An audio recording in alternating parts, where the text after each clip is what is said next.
Hello বন্ধুরা, আমি মমতাজ আমার ইউটিউব চ্যানেলে তোমাদের স্বাগত। তো আমি এখন এই একটা শাড়ি নিয়ে নিয়েছি সাদা রঙের, আর পাড় বসাবো তাতে। তো আমি পাড়টা আয়রন করে নিয়েছি, তোমরা চাইলে পাড় আয়রন নাও করতে পারো। তো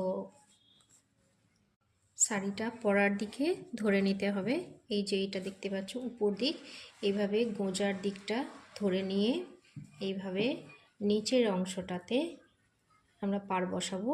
তো এইভাবে উল্টে নিলাম, এখান থেকে এক বিদ্যা মাপ করে এখানে আমি দাগ দিয়ে নিলাম। এখান থেকে পাড়টা আমি বসাবো, এইভাবে পাড়টা হাফ ইঞ্চি মুড়ে নেব, এইভাবে বসিয়ে যাব।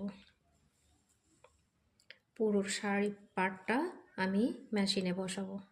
তো খুব সহজেই 5 মিনিটের মধ্যে তোমরা শাড়ি ফলসটা বসিয়ে দিতে পারবে।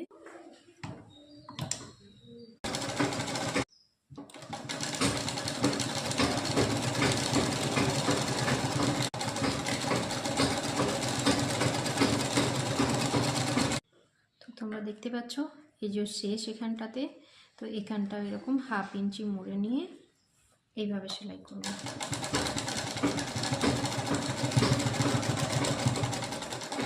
তো এবারে এইভাবে ঘুরিয়ে নেব,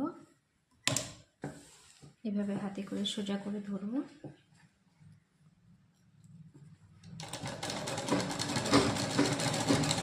এবার এভাবে সোজা করে ঘুরিয়ে নেব,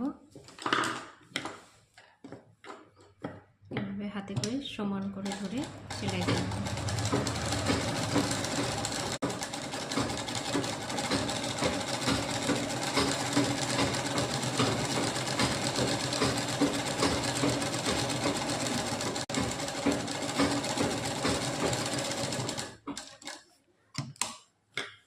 এইভাবে আবার ঘুরিয়ে নেব।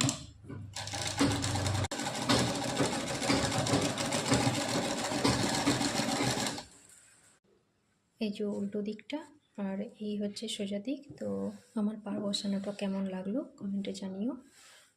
আসসালামু আলাইকুম।